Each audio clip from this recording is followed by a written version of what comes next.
नमस्कार, स्वागत है आपका न्यूज 18 बिहार झारखंड के डिजिटल लाइव में। मैं हूं रजनीश कुमार। शिक्षक बहाली परीक्षा के रिजल्ट के बाद लगातार सवाल उठ रहा है और जो अभ्यर्थी हैं एक तरह से समझिए कि अब वो हक की लड़ाई लड़ने के लिए तैयार हैं। चाहे वो माध्यमिक की बात करेंगे, प्राइमरी की बात करेंगे या फिर उच्च माध्यमिक की बात करेंगे, सभी रिजल्टों में कुछ न कुछ गड़बड़ियां सामने आई है। सबसे ज्यादा गड़बड़ी जो है माध्यमिक में है और न्यूज 18 के पास जो तथ्य है, जो एविडेंस है, उसके आधार पर हम कह सकते हैं कि कहीं ये मेरिट घोटाला तो नहीं। हम बारी बारी से पॉइंट टू पॉइंट हम बात करेंगे और सबसे पहले हम बताते हैं कि आखिर क्या सब गड़बड़ी हुई है, जिस पर ना तो बीपीएससी की नजर गई है और ना ही शिक्षा विभाग के अधिकारियों की। हम यूं ही नहीं कह रहे हैं, बल्कि बीपीएससी के चेयरमैन अतुल प्रसाद ने कई बार दावा किया था कि परीक्षा से लेकर रिजल्ट तक में कोई गड़बड़ी नहीं हुई। लेकिन 72 घंटे बाद जिस तरह से सवाल उठने लगे हैं, ऐसा लगता है कि सिस्टम में कहीं ना कहीं लीक है और शिक्षा माफिया भी हावी हो सकते हैं। सबसे पहले हम बात करेंगे एसटीईटी परीक्षा के आधार पर ली गई माध्यमिक परीक्षा। सामाजिक विज्ञान में यह खुलासा हुआ है। चितरंजन कुमार जो अभ्यर्थी हैं, उत्तर प्रदेश के रहने वाले हैं, उन्होंने पहले फॉर्म भरा 9th और 10th के लिए। चितरंजन कुमार ने फॉर्म भरा, फॉर्म रिजेक्ट नहीं किया गया। बीपीएससी ने उन्हें एडमिट कार्ड भी दिया, वो एग्जाम भी दिए, उनका रिजल्ट भी आया। उससे पहले बीपीएससी ने बतौर डीबी यानी डॉक्यूमेंट्स वेरिफिकेशन भी करा लिया। अब देखिए कि सवाल कैसे उठने लगा है, गड़बड़ी कैसे हुई है। जो सामाजिक विज्ञान है या फिर जो 9th 10th की जो परीक्षा हुई थी माध्यमिक की, उसमें यह रूल था कि 2011 या 2019 में जो एसटीईटी पास किए हैं उन्हें ही इसमें अप्लाई करना है। मींस बिहार के नागरिक होना अनिवार्य है, क्योंकि डोमिसाइल नीति जिस वक्त लागू थी उसी वक्त एसटीईटी 11 और एसटीईटी 19 की परीक्षा ली गई थी। शिक्षक बहाली का जब विज्ञापन निकला है, उस वक्त बिहार सरकार ने डोमिसाइल नीति को हटा दिया था। लेकिन जब रिजल्ट आने से पहले एसटीईटी 2023 की परीक्षा ली गई और 23 वाले जो अभ्यर्थी हैं उनको इसमें मौका नहीं मिला, यानी शिक्षक बहाली में। अब जब मौका नहीं मिला तो आखिर ये चितरंजन कुमार है कौन, जिसने चीटिंग किया, फर्जीवाड़ा किया और ना सिर्फ फॉर्म फिलअप किया बल्कि रिजल्ट भी आ गया। और पश्चिमी चंपारण के जिला शिक्षा पदाधिकारी कार्यालय का कारनामा देखिए कि इन्होंने डॉक्यूमेंट्स वेरिफिकेशन के बाद बतौर इसे ट्रेनिंग के लिए लेटर भी दे दिया। अब ज्वाइनिंग लेटर की बारी है, उससे पहले न्यूज 18 बता रहा है कि आखिर ये गड़बड़ी कैसे हुई है। चितरंजन कुमार एक बानगी है और चितरंजन कुमार की तरह ना जाने कितने कुमार जो हैं इस फर्जीवाड़ा की आड़ में जो है नौकरी लेना चाह रहे हैं। और आपको बता दें कि 2011 और 2019 में जो एसटीईटी की परीक्षा ली गई थी, उसके जो अभ्यर्थी हैं वो 2019 से लगातार एक तरह से फाइट कर रहे थे, सड़क पर आंदोलन कर रहे थे, आयोग के पास या फिर शिक्षा विभाग के पास गुहार लगा रहे थे। विज्ञापन निकला, विज्ञापन के बाद जो बिहार के अभ्यर्थी हैं योग्य होते हुए वंचित हो गए। ऐसा लग रहा था कि उनके पास मेरिट नहीं है। अब लग रहा है कि मेरिट घोटाला हुआ है, क्योंकि जब आप एलिजिबल ही नहीं हैं, जब बिहार के निवासी होना अनिवार्य है, तो चितरंजन कुमार ने फॉर्म क्यों भर दिया? फॉर्म भर दिया तो बीपीएससी ने उसे रिजेक्ट क्यों नहीं किया? रिजेक्ट नहीं किया, अगर परीक्षा ले लिया तो डॉक्यूमेंट्स वेरिफिकेशन जो पहले स्तर में लिया गया था वहां पर जो सिस्टम है उसमें ये पकड़ में क्यों नहीं आया? क्योंकि 9th और 10th में सोशल साइंस है और सोशल साइंस में ये क्लियर है कि बिहार के जो अभ्यर्थी हैं वही फॉर्म भर सकते हैं। फिर ये गड़बड़ी कैसे हुई है? डेटा एंट्री ऑपरेटर जिनका जिम्मा है कि आप डॉक्यूमेंट्स वेरिफिकेशन करेंगे, आखिर ये सिस्टम कैसे बना है कि वेरिफिकेशन करते समय डॉक्यूमेंट्स की जांच नहीं हो रही है? किस साल आप पास हुए, आपके पास आधार क्या है, आपके पास डॉक्यूमेंट्स क्या है, आपके पास जो एकेडमिक क्वालिफिकेशन है वो क्या है, पात्रता परीक्षा आपने किस साल दिया है? ये तमाम सवाल है। आखिर ये डाटा एंट्री ऑपरेटर जो हैं ये क्या चेक कर रहे हैं? जब आप मिलान कर रहे हैं और फाइनली आप ट्रेनिंग सेंटर भेज रहे हैं तो उससे पहले आप चेक क्या कर रहे हैं? हम बीपीएससी के चेयरमैन अतुल प्रसाद और शिक्षा विभाग के एसीएस के पाठक से सवाल पूछ रहे हैं कि आखिर ये ट्रांसपेरेंसी कैसी है? आपने कहा था फुल प्रूफ सिस्टम तैयार किया गया है। जब फुल प्रूफ सिस्टम है तो आपने सब्जेक्ट कोड जो है वो जब अंकित कर दिया, जब साल उसमें अंकित है, जब आप पकड़ में सिस्टम को आप बता रहे हैं कि सिस्टम पकड़ लेती है, तो आपकी सिस्टम कहां है? अब बताइए, चितरंजन कुमार अगर नौकरी ले ले तो बहुत कुमार बिहार के हैं जो बाहर हो जाएंगे, और बाहर हो गए हैं। अब सवाल यह है कि आखिर इसकी बहाली हो गई और इसे अब ज्वाइनिंग लेटर दिया जाता है, तो इसकी जगह पर जो बाकी जो पीछे के मेरिट वाले हैं, जो कट ऑफ के अंदर आ रहे हैं, उनको क्यों वंचित किया गया? तो ये तमाम सवाल है। बता दें आपको कि जब विज्ञापन निकला था बीपीएससी का, उसके बाद ये एसटीईटी 2023 की परीक्षा ली गई। इसका मतलब कहीं ना कहीं ये स्कैंडल है और एसटीईटी का फर्जी सर्टिफिकेट इसने अटैच कर दिया, या फिर इसने धोखे में देकर परीक्षा दे दिया। जब डॉक्यूमेंट्स वेरिफिकेशन होता है तो आपका सबसे पहले एकेडमिक क्वालिफिकेशन क्या है, किस साल आप पास किए हैं, आप पात्रता परीक्षा से पहले आप एकेडमिक लिए हैं या बाद लिए हैं, पात्रता परीक्षा आपने लिया है, इसमें आप योग्य हैं कि नहीं, ये तमाम चीजें देखी जाती है।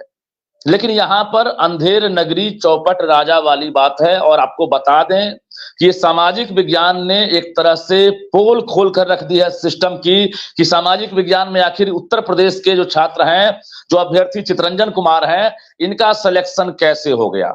अब बीपीएससी के पास अभ्यर्थी जा रहे हैं तो वहां से जवाब मिल रहा है शिक्षा विभाग जाइए, शिक्षा विभाग जा रहे हैं वहां से कह रहा है आयोग जाइए। आखिर ये सिस्टम जो है, प्लेटफॉर्म क्यों नहीं तैयार किया है कि जहां पर एक शिकायत जो है, एक फोरम जो है तैयार किया जाए, वहां पर शिकायत जो है सुनी जाए। यहां सुनने वाला कोई नहीं है।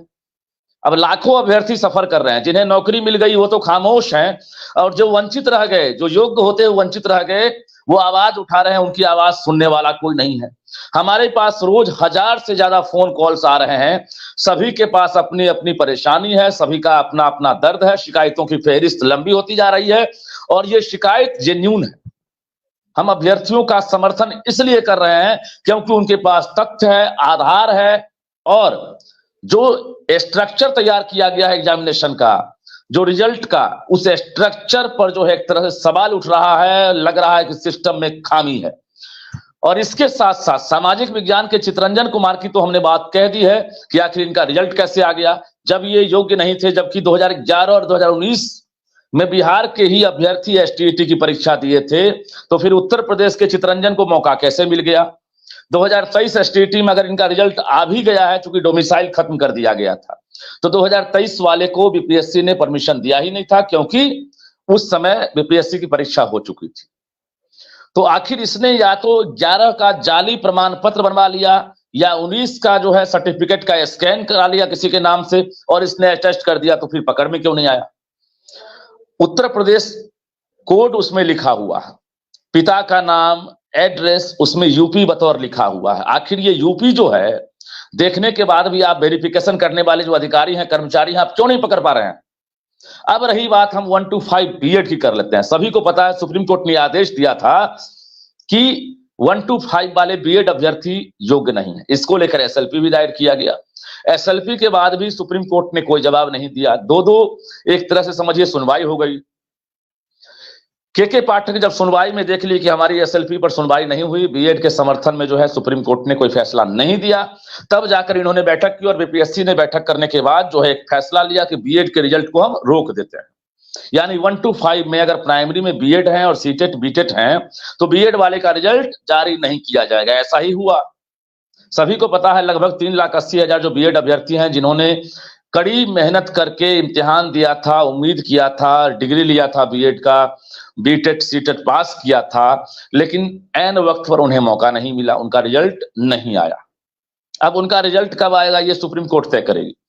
लेकिन बीएड का जब रिजल्ट नहीं आया तो हम नाम नहीं लेंगे, कई ऐसे अभ्यर्थी हैं जो 1 to 5 में बीएड होते हुए भी पास कर गए।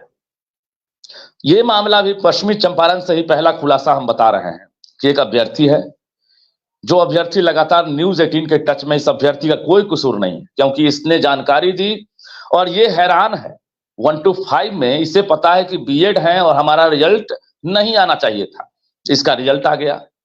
रिजल्ट आ गया, इसने काउंसलिंग के मुताबिक तय स्थल पर जाकर काउंसलिंग भी करा लिया। इसे पता था कि काउंसलिंग में हम पकड़ में आ जाएंगे और हमारा रिजेक्शन हो जाएगा।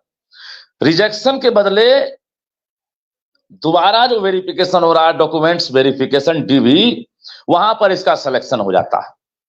अब आप समझिए कि डॉक्यूमेंट्स वेरिफिकेशन में जो डेटा एंट्री ऑपरेटर हैं या वहां पर जो मजिस्ट्रेट रैंक के जो अधिकारी हैं, एडीएम से लेकर शिक्षा विभाग के जो अधिकारी हैं, वो नहीं देख पा रहे हैं कि आखिर 1 to 5 में बीएड पर जब रोक लगी है रिजल्ट पर, तो ये अभ्यर्थी कैसे एलिजिबल हो गई, कैसे इसका रिजल्ट आ गया। मान लिए सिस्टम ने नहीं पकड़ा, धोखे से इसने अप्लाई करते समय बीएड की जगह डीएलएड भी टिक कर दिया होगा, मान लिए टिक कर दिया होगा। अगर डीएलएड टिक कर दिया और उसके बाद इसका रिजल्ट आ गया, उसी समय इसके रिजल्ट पर रोक लगनी चाहिए थी। ऐसे तो 3,80,000 है। अब इसका रिजल्ट आ गया तो ये काउंसलिंग भी करा लेती है। पश्चिमी चंपारण में डीआरसीसी या जिला शिक्षा पदाधिकारी कार्यालय में काउंसलिंग हो गया, वहां पर भी ये पकड़ में नहीं आई और उसके बाद इसको जो है बतौर ट्रेनिंग के लिए लेटर भी दे दिया गया जिला शिक्षा पदाधिकारी पश्चिमी चंपारण कार्यालय से। ट्रेनिंग के लिए लेटर मिला, ये एक दिन ट्रेनिंग भी कर ली। ट्रेनिंग करने के बाद इसका दिल जो है कह रहा था तुम सही नहीं हो, तुम गलत कर रही हो, तुम लेफ्ट कर जाओ। इसने फिर न्यूज 18 से संपर्क किया, सर मैं क्या करूं। हमने कहा कि ये सिस्टम की चूक है, आप अभ्यर्थी हैं, आप लेफ्ट कर जाइए, क्योंकि आज न कल क्लेम होगा, जो अभ्यर्थी हैं वो सवाल उठाएंगे, कल होकर आप कटघरे में खड़ी हो जाएंगे। इससे अच्छा है आप एक तरह से समझिए कि लेफ्ट कर जाइए और आप अगली बहाली के लिए आप तैयारी कीजिए या फिर सुप्रीम कोर्ट के आदेश का इंतजार कीजिए। अभ्यर्थी ने कल से ट्रेनिंग छोड़ दिया, मेरी बात मान ली, लेकिन आप बताइए कि 1 to 5 में बीएड का रिजल्ट कैसे जारी हो गया।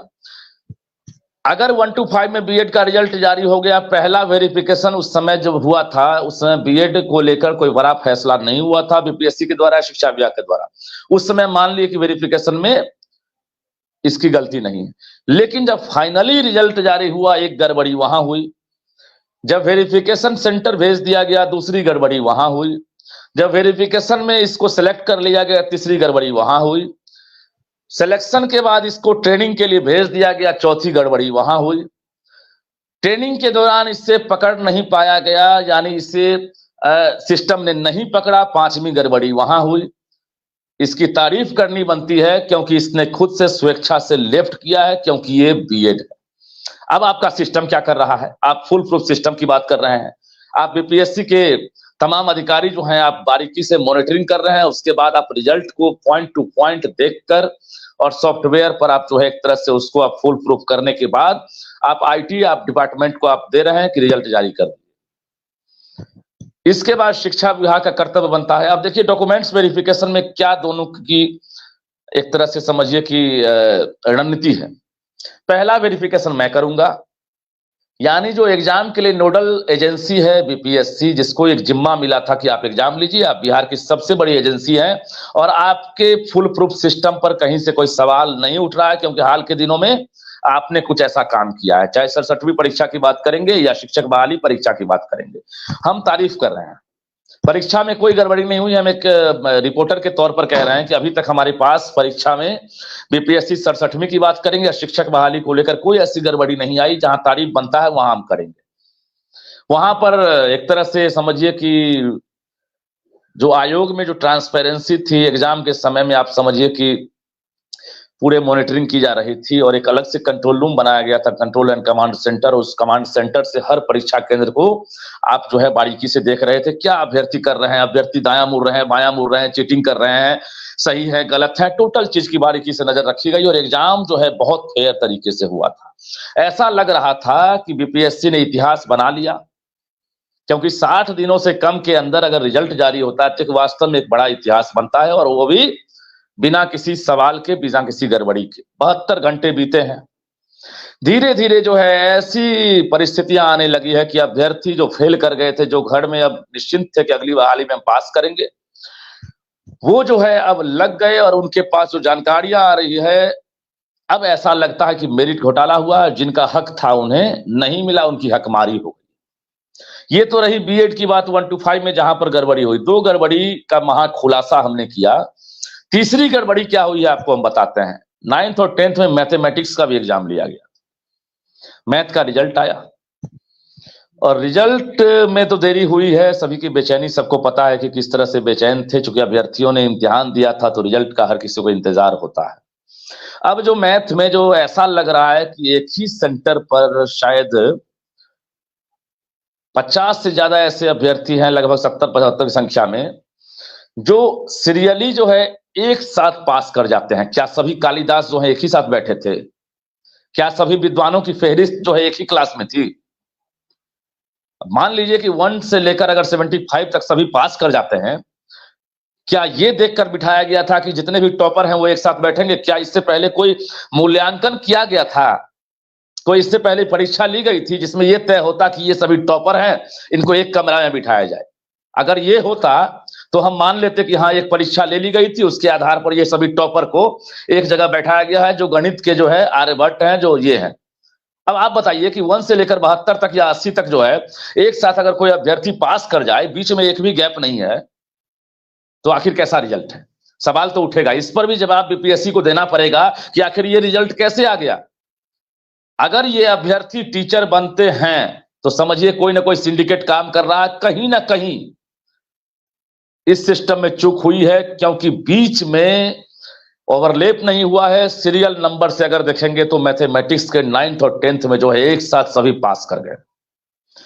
हम बीपीएससी के चेयरमैन अतुल प्रसाद से अपील करना चाहते हैं कि आप इस पर तुरंत संज्ञान लें और मैथ में जो गड़बड़ी सामने आई है, शिक्षा विभाग से हम अपील करना चाहते हैं कि डॉक्यूमेंट्स वेरिफिकेशन आप करा रहे हैं 9th और 10th का, मैथमेटिक्स पर खास ध्यान दें। सोशल साइंस पर आप जो है साइंस पर खास ध्यान दें, क्योंकि सोशल साइंस में बाहरी अभ्यर्थी कैसे पास कर गए? जब एसटीईटी में डोमिसाइल नीति लागू थी और बाहरी अभ्यर्थी को इसमें परमिशन नहीं था, बिहारी को ही इसमें हक था, तो उत्तर प्रदेश और झारखंड और पश्चिम बंगाल के अभ्यर्थी कैसे पास कर गए? अगर उसमें रिजल्ट आ गया है तो आप उसको रिजेक्ट क्यों नहीं कर रहे हैं? ये तमाम चीजें हैं। इसके साथ साथ जो दिव्यांग अभ्यर्थी हैं वो भी परेशान हैं। दिव्यांग में भी जो कट ऑफ है, उसको एक तरह से आरोप ये लगा है कि फॉलो नहीं किया गया। जो कट ऑफ कोटे में आ रहे हैं, जिनका कट ऑफ के अंदर आ रहा है, उसको नहीं लिया गया। कम नंबर वाले पास कर गए और ज्यादा नंबर वाले फेल कर गए, ये भी आरोप लगा। इसकी भी जांच होनी चाहिए। दिव्यांग की जो कैटेगरी है उसको उसका रिजर्वेशन का लाभ नहीं मिला, उसको आरक्षण का लाभ नहीं मिला। दिव्यांग अभ्यर्थी परेशान है, शरीर से लाचार है। ना तो आयोग आ सकते हैं और ना ही शिक्षा विभाग का चक्कर लगा सकते हैं, क्योंकि किन्हीं के पास पैर नहीं है, किन्हीं के पास हाथ नहीं है, कोई कान से नहीं सुन सकते हैं, कोई आंख से नहीं देख सकते हैं। शारीरिक रूप से अक्षम व्यक्ति आज परेशान है। निश्चित रूप से ये त्योहार जो है, जो सफल हुए उनके लिए तो सफल रहा, उनके लिए जो है एक तरह से समझिए कि आनंददायक रहा। लेकिन जो असफल हुए और जो डिजर्विंग कैंडिडेट हैं वो अगर फेल कर गए तो समझिए त्योहार का रंग फीका पड़ गया। आगे दीपावली है और समझिए कितनी उम्मीदें होंगी। बीएड करने के बाद, डीएलएड करने के बाद, सीटेट करने के बाद, बीटेट करने के बाद, एसटेट करने के बाद, और ना जाने बीटेक, बीसीए, एमसीए, एमटेक करने के बाद अभ्यर्थी अगर फेल कर जाए तो वो तो चाहेंगे ना कि हम फुल प्रूफ सिस्टम चाहते हैं, हमको रिजल्ट जो है फुल प्रूफ चाहिए।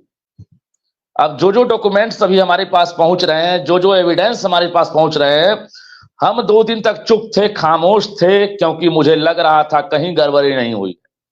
लेकिन हमारी खामोशी तब टूटने लगी जब लगा कि सिस्टम में चूक है और कहीं ना कहीं माफिया जो है फिर से इसमें हावी हुए हैं। अब ये महाखुलासा लगातार जारी है, आगे भी आपको हम बताएंगे। इसके साथ साथ कंप्यूटर साइंस हमसे छूट गया था, हम वही बता दें, चूंकि लगातार हम टेलीविजन स्क्रीन पर हम कंप्यूटर साइंस की भी चर्चा कर रहे हैं। कंप्यूटर साइंस में आप खेला देखिए, कंप्यूटर साइंस में भी एकेडमिक क्वालिफिकेशन कब मिला, डिग्री कब हासिल किए, एस्टेट कब पास किए, इसकी भी जांच नहीं हो रही है। और आपको बता दें, यहां पर भी जो बाहरी अभ्यर्थी हैं, जो दूसरे प्रदेश के हैं, उन्होंने बिहार के अभ्यर्थियों की हकमारी कर दी है कंप्यूटर साइंस में। जो एस्टेट में फेल हैं, जिनके पास बीटेक की डिग्री नहीं है, जिनके पास बीसीए की भी डिग्री नहीं है, एमसीए की डिग्री नहीं है, एमटेक नहीं है, उनका भी रिजल्ट आ गया है, ऐसा आरोप है और एविडेंस है। इसके साथ साथ जो बीसीए, बीटेक, एमटेक बाद में किए और एसटीईटी पहले कर लिए, अब भला ये समझ लीजिए कहां से खेल हो रहा है। ऐसे अभ्यर्थी भी पास कर गए और पास ही नहीं किए हैं, वेरिफिकेशन भी हो गया, उनकी ट्रेनिंग भी चल रही है। अब जो कंप्यूटर जो कोटे के टीचर हैं कंप्यूटर साइंस के, बिहार वाले, उनकी हकमारी तो हो गई, जो मेरिट में आते हुए बाहर हो गए, और जो फर्जी अभ्यर्थी हैं, जो अयोग्य हैं, जिनमें योग्यता नहीं है, जो बिहार के नहीं है, जो डिजर्व नहीं करते हैं, उन्होंने फर्जी सर्टिफिकेट लगाकर बीपीएससी को धोखा दिया, शिक्षा विभाग को धोखा दिया, और उसके साथ साथ जो यहाँ के भविष्य हैं, जो लाखों अभ्यर्थी हैं, उनके साथ भी धोखा किया। अब इस पर बीपीएससी चुप है। अभी आपको जो है एक तरह से समझिए कॉल सेंटर बनाना था। आप जिस तरह से एग्जाम में कंट्रोल एंड कमांड सेंटर तैयार किए थे कि एग्जाम में जहां जहां परीक्षार्थी बैठ रहे हैं, मुन्ना भाई तो हावी नहीं हो रहा, प्रश्न पत्र लीक तो नहीं हो रहा है, क्लासरूम में क्या एक्टिविटी है, शिक्षक क्या कर रहे हैं, मजिस्ट्रेट क्या कर रहे हैं, किसी के पास मोबाइल तो नहीं है, किसी का स्मार्टफोन तो नहीं है, ब्लूटूथ तो नहीं है। आप उस समय कंट्रोल एंड कमांड सेंटर बनाए थे। ये काम अगर आप रिजल्ट जारी होते ही आप कंट्रोल एंड कमांड सेंटर बनाते, या अगर आप शिक्षा विभाग को यह जिम्मा दिए हैं, या शिक्षा विभाग ने अपने ऊपर यह जिम्मा लिया कि हम वेरिफिकेशन कराएंगे फाइनली रिजल्ट के बाद, चूंकि हम नोडल डिपार्टमेंट है, education department is nodal department of TRE. अब आप समझ लीजिए कि एजुकेशन डिपार्टमेंट का यह काम था कि ये कंट्रोल एंड कमांड सेंटर के जरिए तमाम जो वेरिफिकेशन सेंटर है, डीआरसीसी ऑफिस जितने भी जिले में है, वहां पर उसकी कड़ी निगरानी होती कि आखिर जो अभ्यर्थी आ रहे हैं वो कौन है, उनका डॉक्यूमेंट्स क्या है, और जैसे ही जो अभ्यर्थी हैं उनकी शिकायत के लिए एक फोरम होता तो अभ्यर्थी शिकायत कर पाते कंट्रोल एंड कमांड सेंटर से, सर फलाने सेंटर पर फलाने अभ्यर्थी जो हैं इतने रोल नंबर वाले जो हैं फेक हैं, इनके पास ये सर्टिफिकेट है, इनका वेरिफिकेशन रद्द किया जाए। अगर ऐसा होता तो आज अभ्यर्थी आपके आयोग के बाहर प्रदर्शन नहीं करते, शिक्षा विभाग का चक्कर नहीं लगाते, आपके अधिकारी आपके कर्मी जो है खुद जो है मॉनिटरिंग करते, और उसके साथ साथ जो फेक अभ्यर्थी है वो टीचर नहीं बन पाते। लेकिन आपने कंट्रोल एंड कमांड सेंटर को एक स्तर पर रखा, दूसरे स्तर पर नहीं रखा। डेटा एंट्री ऑपरेटर के हवाले आपने पूरी नौकरी रख दी। अब डेटा एंट्री ऑपरेटर को आपने क्या काम दिया है हम समझ सकते हैं।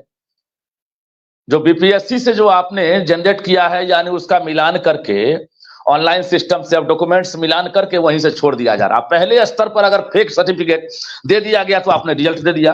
अब उसी आधार पर अगर डीआरसीसी या फिर जिला शिक्षा पदाधिकारी के कार्यालय में डेटा एंट्री ऑपरेटर अगर उसी आधार पर अगर बीपीएससी से मिलान करके अगर रिजल्ट दे रहे हैं, वेरिफिकेशन कंप्लीट कर रहे हैं, तो समझिए फेक है। तो ये तो गड़बड़ी है। आपके पास अभी क्या सेंटर है? आपने कोई कॉल सेंटर नहीं बनाया, आपने शिकायत को लेकर कोई ऐसा शिकायत केंद्र नहीं बनाया, मे आई हेल्प यू टाइप का कुछ कर देते आप, जहां पर सीधा आपके 24/7 जो है अधिकारी या कर्मचारी फोन उठाते और तुरंत वहां के सेंटर पर संपर्क करते और तुरंत वहां पर जो गड़बड़ी थी उसको दूर करते। लेकिन ऐसा होते होते लगता है बहुत देर हो गई, और जो फेक अभ्यर्थी हैं वो ट्रेनिंग करने के लिए पहुंच गए। समझ सकते हैं कि ये मेरिट घोटाला नहीं है तो और क्या है। न्यूज 18 लगातार सवाल उठा रहा है। उम्मीद यही करते हैं कि इस रिजल्ट के बाद जो फेक अभ्यर्थी हैं उनके रिजल्ट पर आप तुरंत संज्ञान लीजिए और रिजल्ट रद्द कीजिए, चाहे वो ट्रेनिंग सेंटर क्यों ना पहुंच गए हो, चाहे वो वेरिफिकेशन सेंटर क्यों ना पहुंच गए हो, उनके रिजल्ट पर रोक लगनी चाहिए। और जो मेधा सूची है, मैं बार बार कह रहा हूं, आप अगली बहाली में मर्ज करने की तैयारी में है, ये आप जान लीजिए कि अगर जेन्युइन कैंडिडेट है उसकी मेधा सूची बननी चाहिए, क्योंकि वो अगर डिजर्व करता है, उसकी हकमारी हुई है, तो उसके रिजल्ट पर आप जो है संज्ञान लें। मेधा सूची अगर आप जारी करेंगे तो यह हकमारी नहीं होगी, आपके सिस्टम की तारीफ होगी कि आपने ऐन वक्त पर पकड़ लिया और आप अयोग्य और अक्षम के साथ साथ फर्जी अभ्यर्थियों को आपने टीचर नहीं बनने दिया। वरना जो इतिहास रहा है वर्तमान उससे इतर नहीं होगा, और भविष्य क्या होगा वो आप समझ सकते हैं। हम वर्तमान पर सवाल खड़ा कर रहे हैं, आपका इतिहास जो भी हो, लेकिन वर्तमान अगर सुनहरा नहीं होगा तो भविष्य में बच्चे जो है फिर से वही क्वालिटी एजुकेशन के लिए तरसेंगे। सीएम नीतीश कुमार ने सपना देखा था क्वालिटी एजुकेशन देंगे, और बीपीएससी एक ऐसी एजेंसी है जिसके माध्यम से हम बेहतर और फुल प्रूफ रिजल्ट देंगे, ताकि हमारे बच्चे जो है, जो नौनिहाल है, उनको हम एक तरह से दिल्ली की तर्ज पर और उसके साथ साथ जो प्राइवेट स्कूल की तर्ज पर हम एजुकेशन देंगे, और बच्चे यहां से जो है गर्व से कहेंगे कि हम सरकारी स्कूल के बच्चे हैं। सब कुछ ठीक है, लेकिन सिस्टम में जब लीक हो जाएगी ना, उसके बाद सवाल उठेगा। और न्यूज 18 ये सवाल उठा रहा है, हम लगातार उठाएंगे, तब तक उठाएंगे जब तक आप फर्जी अभ्यर्थियों को बाहर नहीं करेंगे और जो योग्य अभ्यर्थी है उसको आप अंदर नहीं करेंगे।